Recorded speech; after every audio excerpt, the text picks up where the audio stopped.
po yung isang artista na simula pa noong palagay ko 50s, 60s, 70s, ilang dekada na ginagalit niya po ang manonood ng pelikulang Pilipino at telebisyong Pilipino.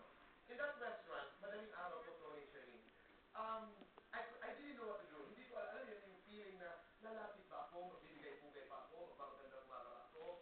Dahil ang alam ko'y galing po si Bakit siya. She was a friend. I decided not to go dahil maniwala man kayo hindi, nalait ang hiya sa akin. I didn't know how to start a conversation. And I didn't want to intrude. Ang ginawa ko na lamang ay binayaran ko yung bill nila. This was about, 2, 3 o'clock in the morning. She has not forgotten this.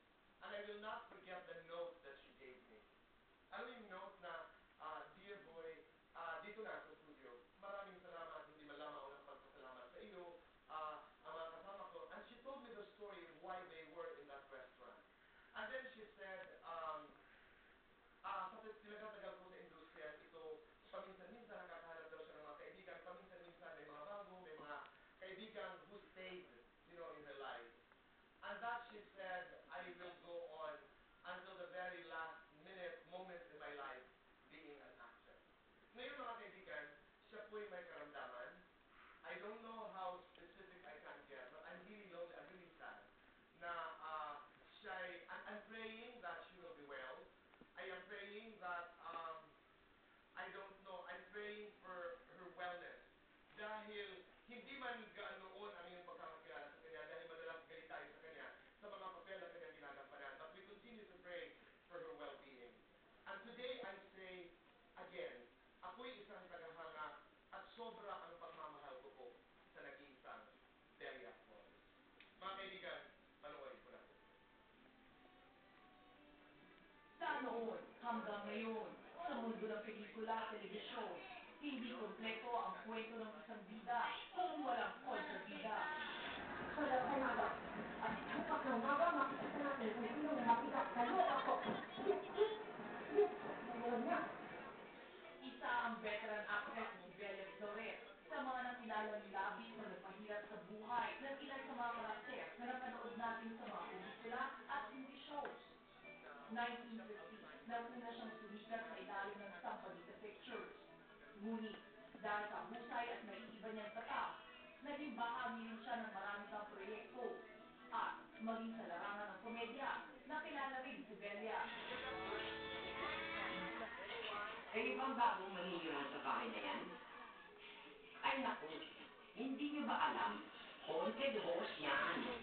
Ang makikanda, napanood pa ang actress sa isang independent film. Ngunit ngayon, ang buhay ni Belia, lumagaan sa matinding pagsubok, dala ng isang matinding karamdaman. Ang kwento, sa Navarro's Excuses.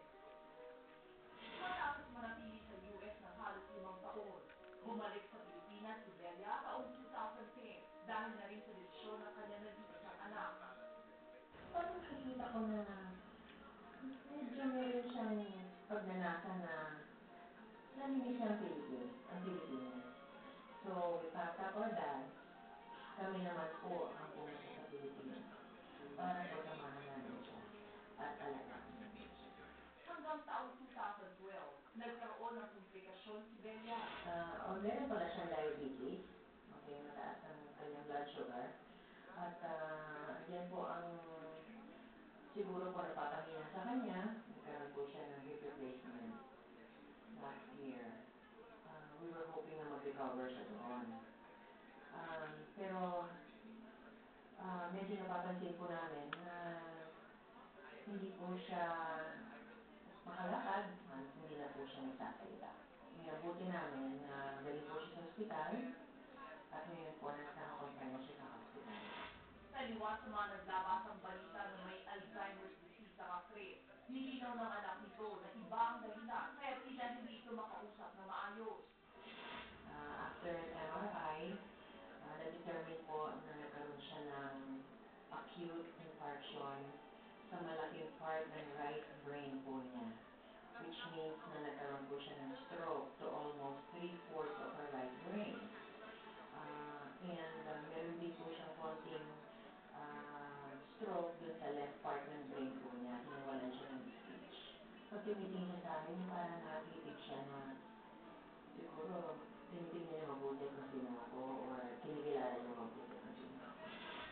Sa kabila nito, naniniwala ang anak ni Belia na malaki pa rin ang posibilidad na gumaling ang ina sa tulong na rin ng dasal at suporta ng iba pang nagmamahal nito. Dahil nakikita ko po marami nagmamahal sa kanya. Marami pong tumulong, nagpusa po silang nagpaabot ng tulong.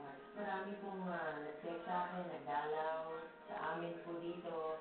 Pero ngayon po sa ospital, hindi na po tayo pwede magpadalaw because doctor's orders po, hindi mo po na pwede magbisita ngayon because although ang stroke po is not fatal, medyo nag-iingat po sila sa mga infection at mga